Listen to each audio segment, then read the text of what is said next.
Yeah, it's like, okay, I'm human. I get to be human too. And no, I don't have to be so strong or superwoman every day. No, I don't. Hmm. No, I don't. But I think the main person I need to wake up and help understand that better was myself.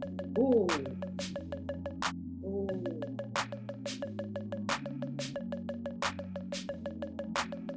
This is Shauna Witherspoon, your host of the EMP podcast. Thank you so much for tuning in. Please sure to like and share this video with someone you want to empower with purpose. You are part of the experience, so please comment and leave us your thoughts as we go and get into our interview. What is the EMP podcast all about? I'm so glad you asked. The EMP podcast stands for Empower Me with Purpose because that is what we do. The EMP podcast is the platform that brings your real stories from real people to empower, mentor, support, and be your best self.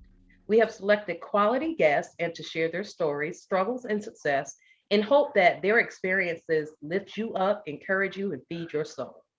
I started this podcast because of the mission that empowers me with purpose, and that's Raising Our Daughters Foundation. ROD is a registered nonprofit that I founded in 2015, and I started it because I knew there was a need to it. I wanted to see sisters come together in a more healthy way and connect and collaborate and really understand all that we need to and empower us and give us the resources that we need, the tools that we need to go and be successful. By doing so and helping others, we are all on the same mission. So today, honey, today, the guest that we are going to be talking about, I can't wait for you all to meet her. Her name is Mickell, therapist Mickell Daniels. She's going to be telling us about her journey, who she is, what empowers her, what moves her, and we just going to get right into this and let's talk therapy. Hello, Mickell. Welcome to the EMP podcast. Hello, hello, hello, Queen. Thank you so much for having me. I love how you ended it. Let's talk therapy. Let's talk Yes, it. yes, yes. So, how long have you been a licensed therapist? Okay, so I passed my national exam in 2020, right before the pandemic hit. Mm, However, because of funds, I wasn't able to get my official transcripts from my school until earlier this year. So 2020 technically, however, 2021, if you're looking at paperwork. okay, okay. And for you, what? And I know there's a story, but what made you get into out of all the fields? You first of all, you don't look old enough to be anybody's therapist. That's the thing. That's thing number one. So thank God that black don't crack. And we just want to learn about it. We want to hear from you. What took that on, that mission on for And thank you so much for having me.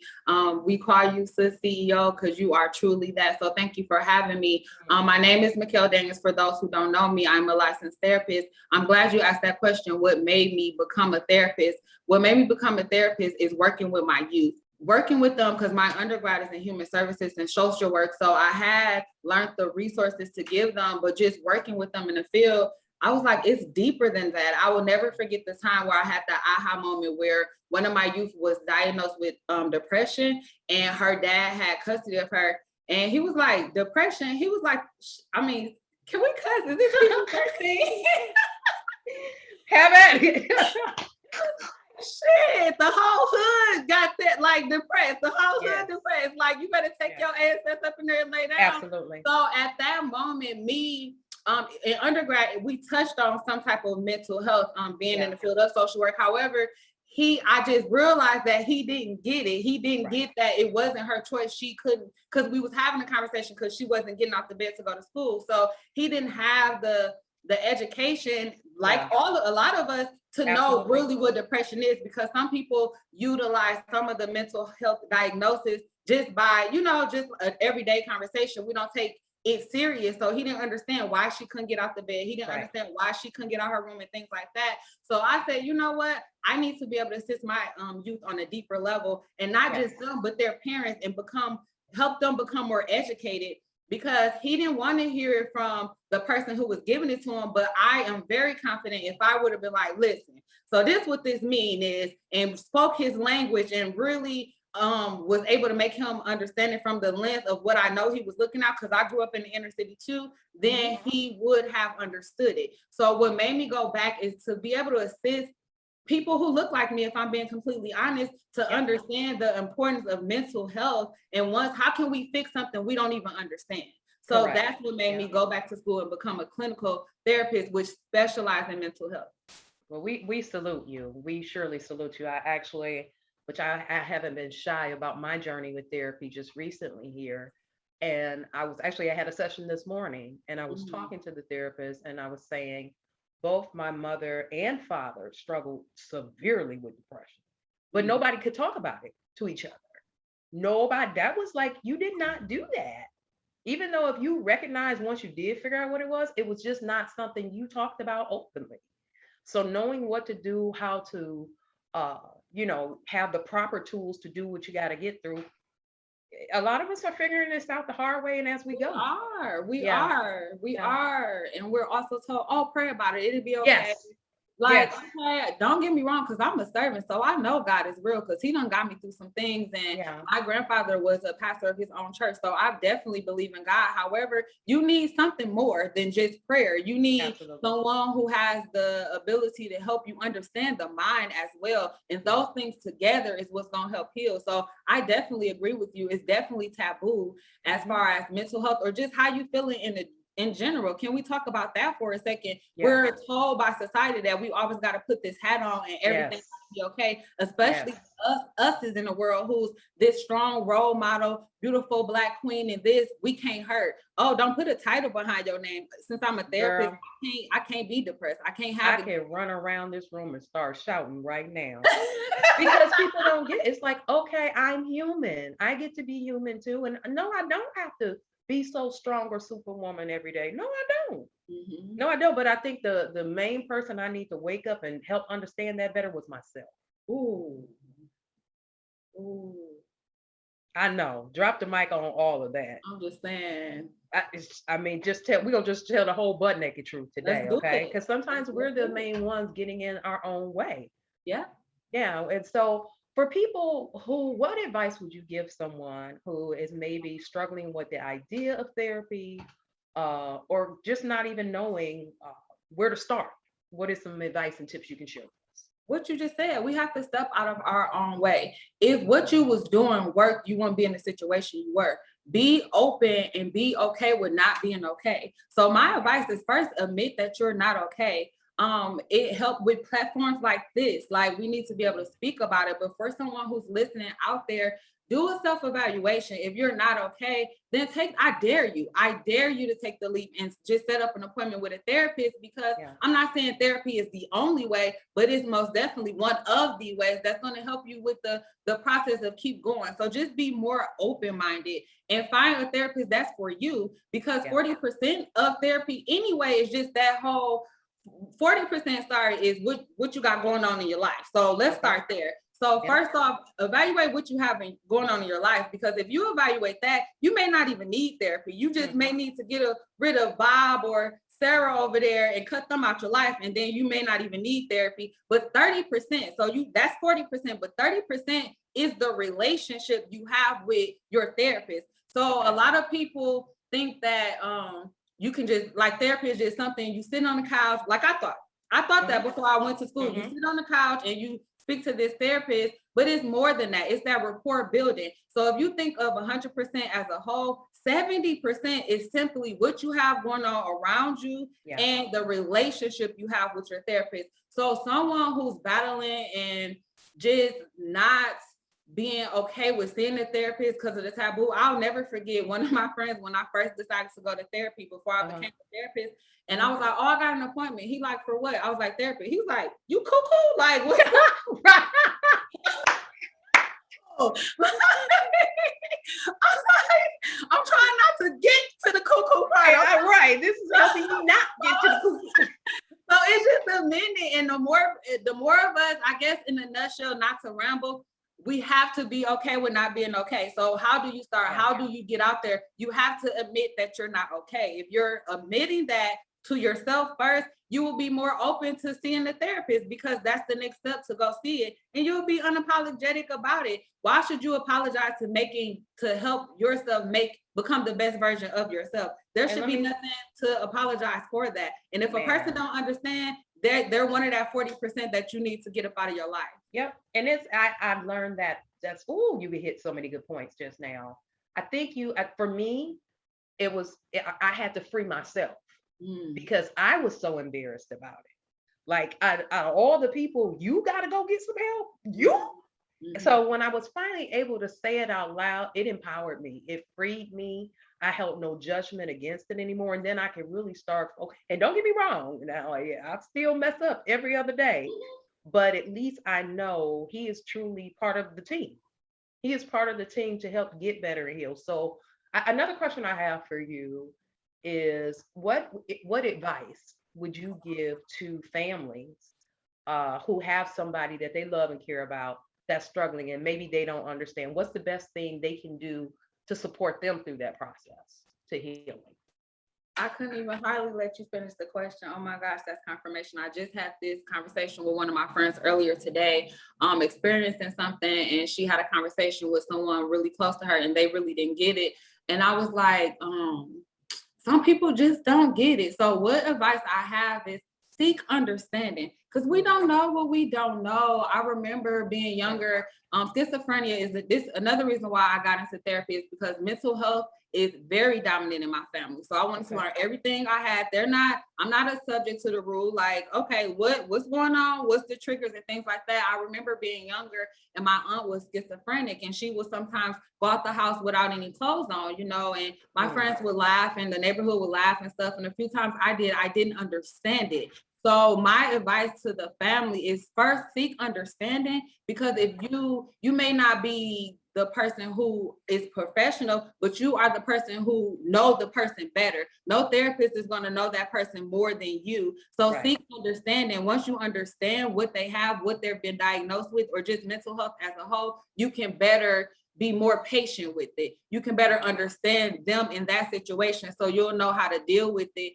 You'll look at it from a different lens, because our perception is our reality. So if you're looking at it like, what? Come on now, Brenda just tripping over there, like, get it together, snap out of it. You don't understand it. But if you understand it, you will not look at Brenda as though he's tripping. You will be like, oh, okay, he's going through something. These are the behaviors. What can I do as a support? Because that stops the bridge of us suffering in silence. A lot of people suffer in silence because people don't understand. And like I said, I'm not blaming families, because we don't know what we don't know. So my advice to family is seek understanding. We have to seek understanding. And I'm gonna bring it back to something you said. I wrote it down, and you said, because I mess up every day. I love that you said that, because we need to get ourselves permission to mess up. We're human. We're going to mess up.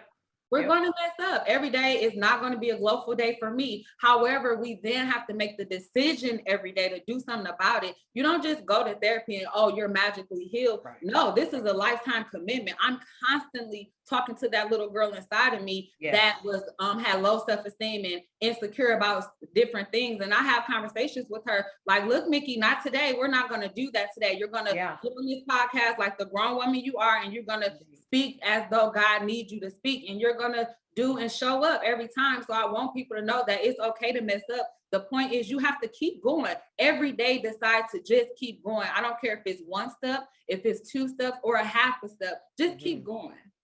Oh, I love that about you, girl. Ooh, I just love that. Just love you. Just love you. Well, let me tell you something. You are most definitely holding true to all of that, because you just really do. You are a spark plug. Every time I see your post, every time I see you, of course, in person, wherever it is you're doing it, and you wear many, many hats. And I know we're talking about your therapist hat today, but you do many things. So what are you so passionate about? What is Mickell's why? My why, of course, I will start off by saying my why is my children. And I know it sounds cliche to some people. My why is my children, because for some time I felt so guilty about the type of mother I was. I had like one of my favorite cousins. I always say, like, you're the perfect mom. Like, she's gonna have the breakfast, the lunch, she's gonna have she's at every single basketball game for her son. She's gonna make sure she has the goodie bags and passing them out to the. I wasn't that mom. So I thought I was the bad mom. Like, I'm the mom who gonna work, who gonna stack, who's gonna go to school, who's gonna do this. I'm gonna come to some of the games. I'm definitely gonna encourage you. However, I had to transition myself and become my version of myself. So my why became my kids. That is why I get up every day to still fight. I may not look like we have this term with Tamara Washington where it's not your ordinary mom. So I may not be your ordinary mom, but I am the mom for my kids. So my why became not trying to prove everyone else, like, you know, my parents would make me feel bad. Not parents, my dad would make me feel bad sometimes, like, you're always this or you always that. Yeah. No, this my why is my kids. Long as my kids understand and I got that gym with them and they understanding, okay, Yeah. mommy got to do this because of this. I'm going to be here for this. But this, just having that conversation, they keep me going because I never want my kids to say they didn't know.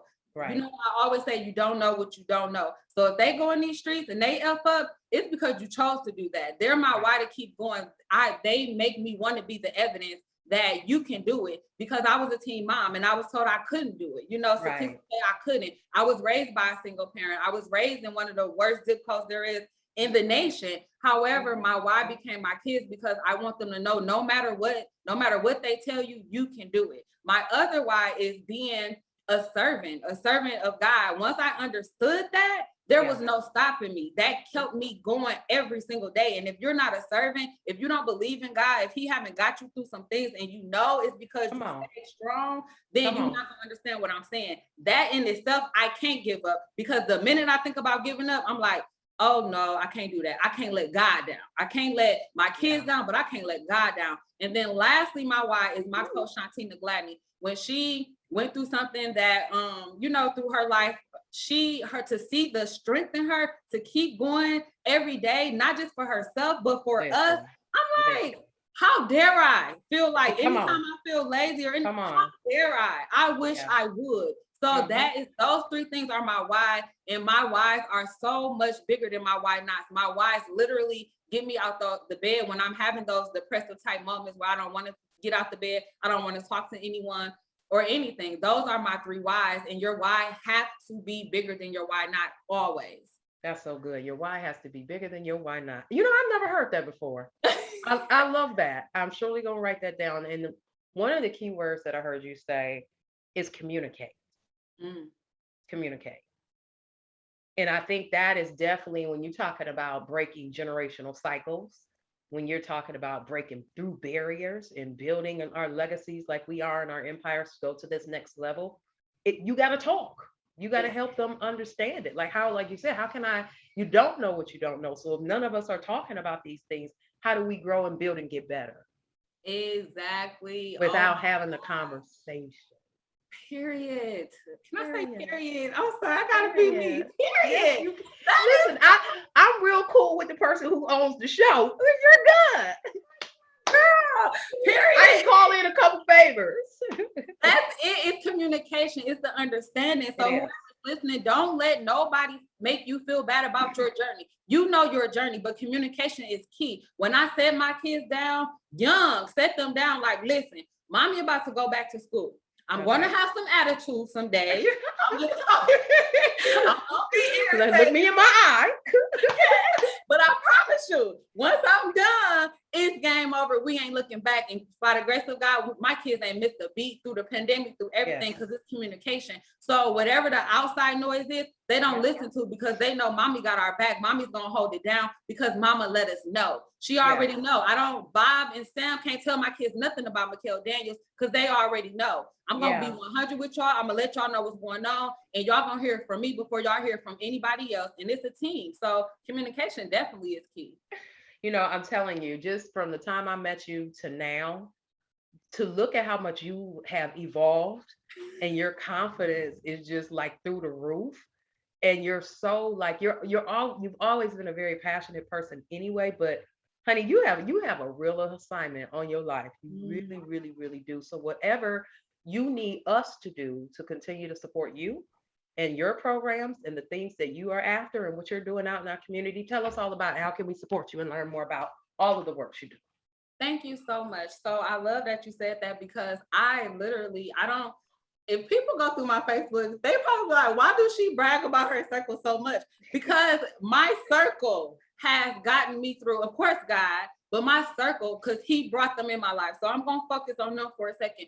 I call y'all the Glow Squad. You part of the Glow Squad. But my circle has pushed me so much. Has when I was feeling down, when I went through some of the toughest parts of my life, my circle has really, really assisted me with just knowing who I am, knowing what God wanted me to see, who I was, and everything. So I'm piggybacking off of that to say Glow. Glow is my breath of fresh air. Glow also is not part of my necessarily why, because me being a servant and God, that ties into that. But Glow is my breath of fresh air. Glow gives me energy. It gives me so much. So for those who don't know, Glow stands for Girls Learning to Become Outstanding Women. That's my nonprofit. We work on the social and emotional needs of our young ladies because I was once them. I speak their language. However, I want them to be better than me. So if I can teach y'all now, like you said, you see the growth in me at over 30. Well, I knew you before 30, but after 30, you see the growth in me. I don't want them to wait that long. I want y'all to learn at 11, 12, 13, 14 that you are that chick. You are a queen.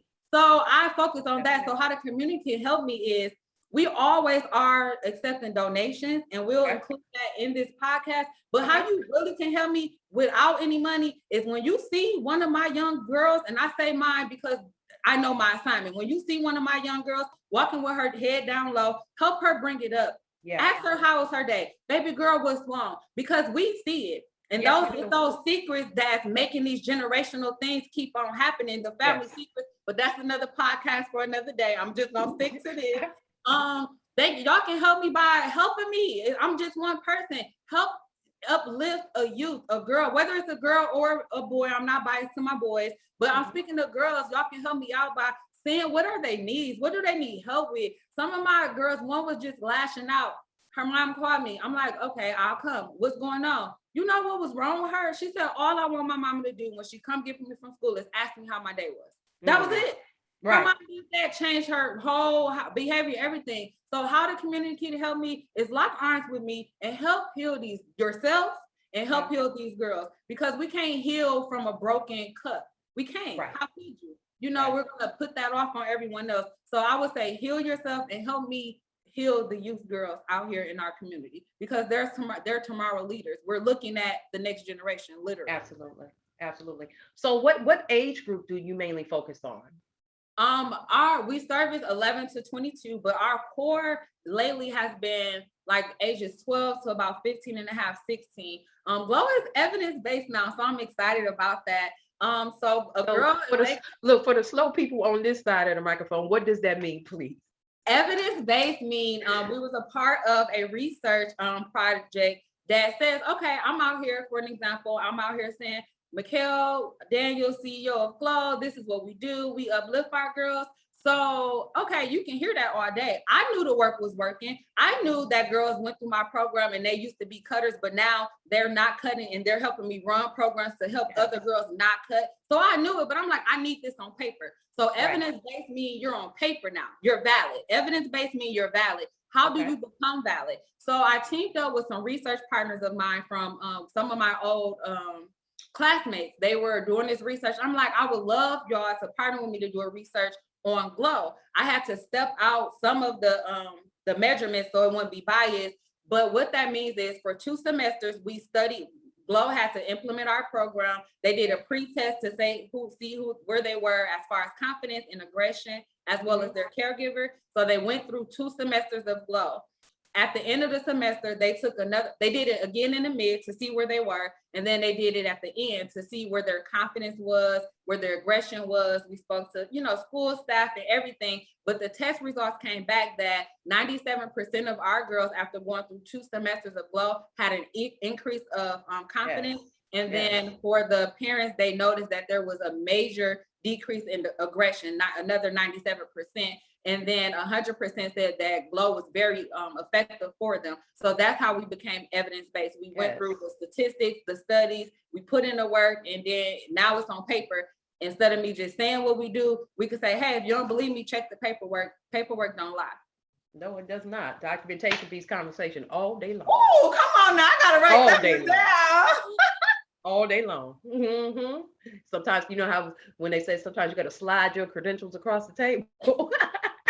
Listen, and I don't like doing that, sis, but I had to do that a few times going after these contracts. And because I'm me, regardless, I don't walk around like, hey, I'm therapist. Right. I ain't gonna lie, she was going there, sis. well, ma'am, I'm X, Y, and Z just to let her. And she was like, oh, Right. yeah. And her whole demeanor changed. Like, listen here. But like I said, that's another topic. So for our kids who are struggling with some things, you talked about, asking them how their day is. What are some other things that we can do directly when we come across situations like that and people we know we can reach and help?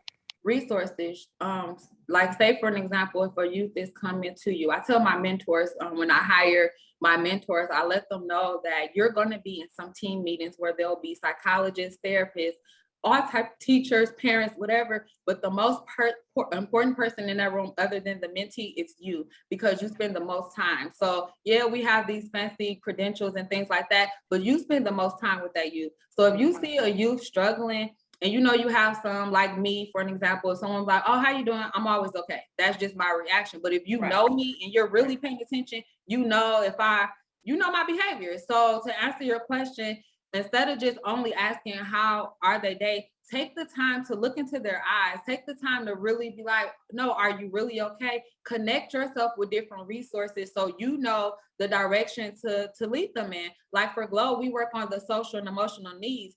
Every youth girl that goes through my doors, they don't need to work on social emotional needs or confidence. They're good in that area. They may need assistance only in hygiene. I'm going to refer them to another girls organization that specializes in hygiene. So to answer your question, just knowing resources, taking time when you're in grocery stores, pick up pamphlets to see like what's out there. I always tell my mentors that we want to work ourselves out of a job. We want to connect them to things in the community because we're not always going to be there. We're not 24/7 on call. We have lives too, So just really taking that time out. We all wear masks. We walk out the door, we have on a mask. Take the time to look under their mask and let them know you really care. Trust the process, trust the rapport building process. And once they really feel they can trust you, they're going to open up. Don't disappoint them. Don't say that another thing you can do is don't disappoint them. Don't just walk out their life like everybody else. Otherwise, don't even bother. And if it's something that you can't deal with because you're triggered, do a friendly handoff to them for the next person. So just be consistent. I guess to summarize that, be consistent and have resources for them as well. That's good. That's good. That's so, so good. So we are, as Raising Our Daughters Foundation, which is our nonprofit, we've made a brilliant decision and decided to partner with you all directly to say this is our community partner. Glow is now officially our community partner. So yay again. I'm so excited about that.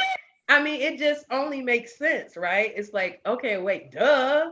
Like we already have the perfect partner. You all are doing the work. So why wouldn't we continue to feed in, build, love, support, uplift our girls and however we can, and then keep doing this work that we're doing later on?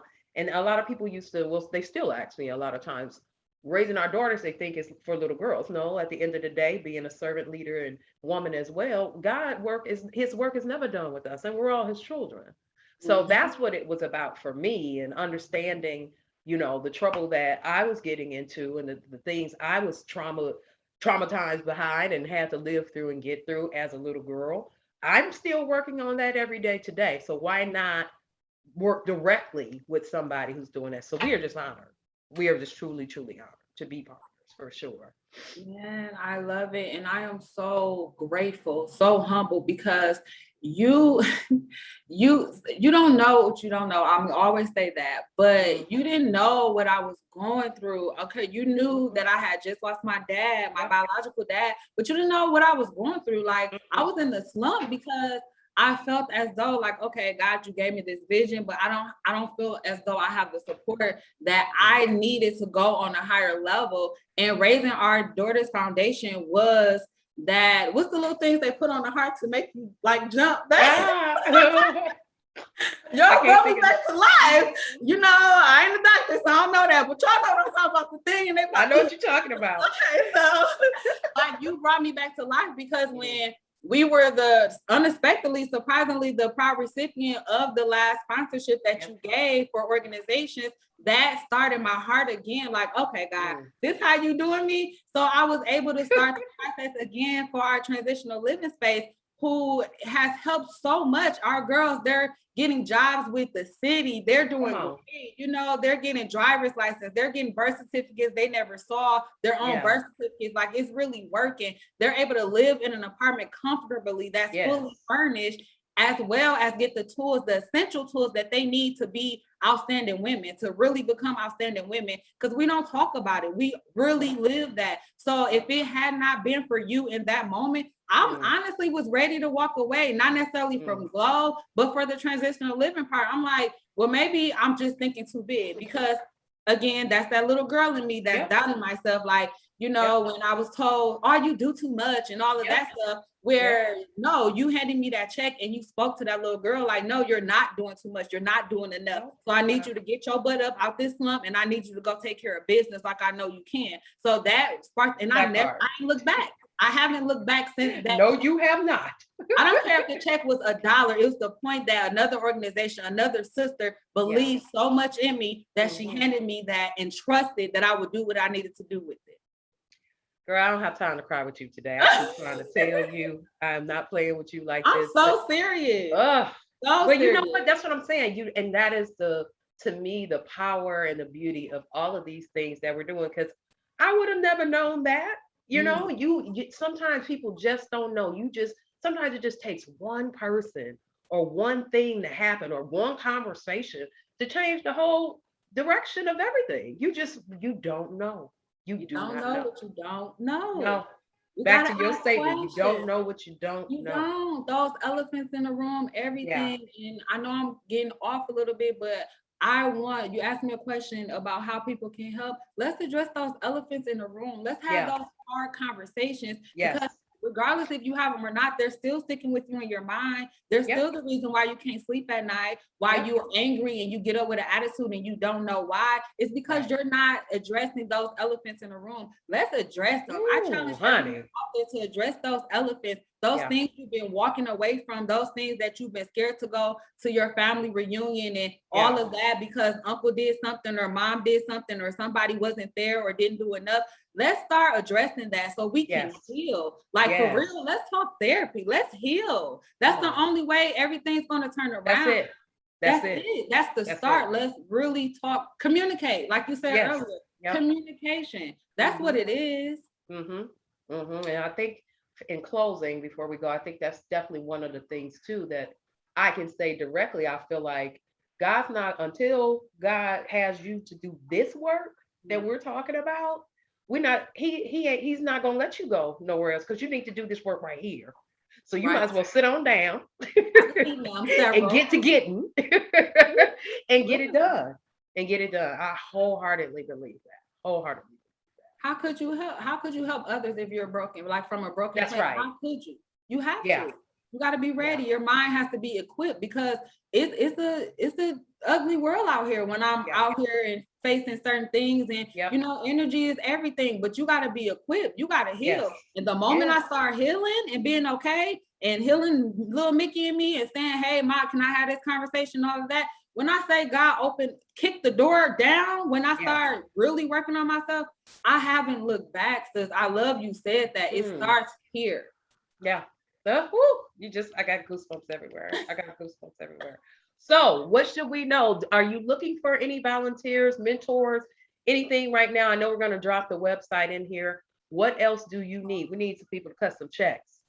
Listen here. Okay, look, I feel like, let me see. Listen, what Glow needs. I am a woman who believes that God will always make a way. However, I do understand the concept of God will send people, and closed mouths don't get fed. So the project that we're looking for now is to finish the Glow headquarters, finish that third side. So it is an outpatient center. So we can really, like right now we touch on, through the Glow organization, we touch on mental health. Of course, I'm a clinical therapist, but I want to really do the work. I'm ready to get in the dirt. I'm ready to open that third side at our headquarters and make it all about mental health. I want it like it's a shampoo bowl and dryer there. So it's going to be a different approach to therapy. It's going to be experimental type therapy. And what that is where it's more hands-on, like a youth may not even know she's going through therapy. She's getting her hair washed. People are talking to her. It's going to be a yoga place where people can do yoga, meditation. That's more of an experimental type therapy. So I'm looking to expand and focus on that. So if you have in your heart, I don't care if it's 50 cents. You think I'm playing 50 cents, $1, 100, 500, 1,000. If you have it in your heart to donate so we can really see that up and running in 2022, I would appreciate it, because it's right. A youth cannot go in my zip code and find effective treatment. And when I say effective, they can find some places. I'm in the inner city every day. They can't find effective. We're going to be that. I'm not going to keep complaining about it. I'm going to become that. Amen. So I just need the help of the community. If you can donate to us to have, it's going to happen, but yes, it is. Happen faster, you know, so we can help heal quicker than later. Like, let's talk therapy. I want to break that stigma. We're going to break the stigma on mental health and really begin the process of healing. But I know that I cannot do it alone. I know I need a team of people. I know that Glow wouldn't even exist if I didn't have a team. So now I'm asking the community to become part of the Glow Squad, become part of our team to help us. So if you can donate anything to our foundation, then I would definitely appreciate it. We're going to write it here. However, for those who don't like to read, because sometimes I'm like, just tell me. Our website is glow414.org, GLOW414.org. You can donate right on our website. Perfect. And I know too that you are using Amazon now. How is that set up if somebody's on Amazon? Yes, thank you. Yes, let's talk about it. That's why you gotta have your Glow Squad that's gonna remind you of some things. Let's talk about it. Yes, let's talk about that. So Smile Amazon. If you know, during the pandemic, a lot of people lost a lot of things. However, Amazon did numbers. They tripled it because no one had nothing else to do but to go on Amazon. So I know you are on Amazon. So all we ask that when you do go on Amazon, go to smile.amazon. It's still Amazon, but that just allows them to see that you're wanting to donate some of what you order for it to go to a charity. So what you do is you go to smile.amazon.com, you log in with your regular login, and for the charity, you select Glow 414 for the charity. And every time you log in and purchase something, a percentage of what you purchase goes to Glow once a month. So it collects everywhere from everyone, and it goes to Glow. Last month was the end of the second quarter in June. We raised about, I believe it was like $40-something. But when I say I got that email, I was like, what? This is real. $1. Right. It used to be $1. It used to be, I'm like, whoa, 41 like that. I was so excited. So when I say I am one that I'm excited about anything, because to me, it's the principle. It's the principle that you took 2 seconds and entered the word smile before you went to Amazon to help us raise funds for our girls so we can keep programming going, because everyone can't be a mentor. Some people don't have the time. Some people don't got the patience, because this is work. So just give back by just donating. If you don't have it yourself to donate, then just allow Amazon to donate by going through Smile Amazon. Yep. And if you can't do that, I always encourage people to just share it. Just share the info. I have had people get some of their biggest contracts just from hitting the share button on Facebook. Yeah, that's it. Biggest contracts to date. And I'm talking big dollars. Yes. Okay. So that how much effort does that take? It doesn't. It doesn't. It's because people always watch it. Yeah, it's about being more intentional. You know, and you talked about the pandemic a little bit. That was one of the things for me. It became very evident to me that all of my work, everything that I'm passionate about, it has to be very intentional. Very, very intentional. And a lot of that had to do with saying, okay, I got to do some work here because it's a lot going on in this world. So I got to be ready. Yeah. I got to be together. Absolutely. You know, to deal with all of the, especially as women, all of the things that we deal with, you got to keep refueling. You got to keep. Yeah. Yeah. Well, take us home. What else should we know? Empower us with some purpose and take us home with some closing motivation and thoughts that you want us to know. And thank you so much for taking the time out of your busy schedule, because I know you are a busy lady, so we appreciate it.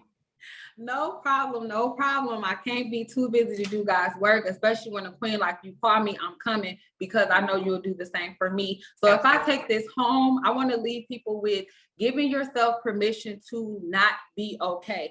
That allows and opens the door for you to begin the process of healing. We want to heal here. We want to talk therapy. We're going to talk therapy so much where it's not taboo. Therapy is going to become the thing to do, is to go to therapy. Instead of people saying, just pray about it. They're going to say, pray about it, then go to therapy so you can get that other help that you need. Be okay with not being perfect. No one is perfect. Don't wait until you feel as though it's perfect to begin the process. If it's something on your heart that needs healing, I really encourage you today to go get it healed, because the only thing that's standing between you and the best version of yourself is you. Is you not taking the work, those steps, and putting the work to really heal. Yes, it's going to be hard because it's easy for us to bottle things up and act as though they do not exist. But baby girl and young man, it exists. And that little person inside of you is still there. And until you heal that person, there's no way, and I'm saying this confidently, until you heal that person inside of you, that younger you, there's no way for you to be the best version of yourself. How could you? Because you're in constant competition with that unhealed version of you. Just think about it. If a glass is broke, even if you piece it back together with glue, if it's not done properly, you're always going to cut yourself and bleed back out. And that bleeding back out, you're going to bleed around other people that doesn't deserve to be hurt because of your hurt. So I challenge everyone to, even though it's hurtful, go through the process. Otherwise, you will hurt every day of your life, whether you know it or not. Go through the process, heal it this one time, open that Band-Aid, do the proper healing so you can live the best version of yourself for the rest of your life and just glow throughout. And it's contagious. You glow, you're going to glow everyone else around you. So that's my closing statement, sis. We're going to drop the mic then. Oh my goodness. You were on fire as expected. And for those of you who are listening, I promise you the link is going up by tomorrow. We are hosting our 6th annual award celebration. Glow will definitely be in the house. And it's going to be on Sunday, October 17th in Milwaukee, Wisconsin at the Dandy, which is on 50 and Valise. So more information coming there soon. We'll be sure to drop that link as well. Thank you all for supporting the Empower Me with Purpose podcast. Please check us out on our website as well. Learn how you can get involved and donate. And it's efforts like this. We are literally locking arms with people like this beautiful lady you see right here who out here getting it done. So let's continue to do what we got to do and all be good to each other. Have a good day, everybody. Bye. Bye. Thanks for tuning in.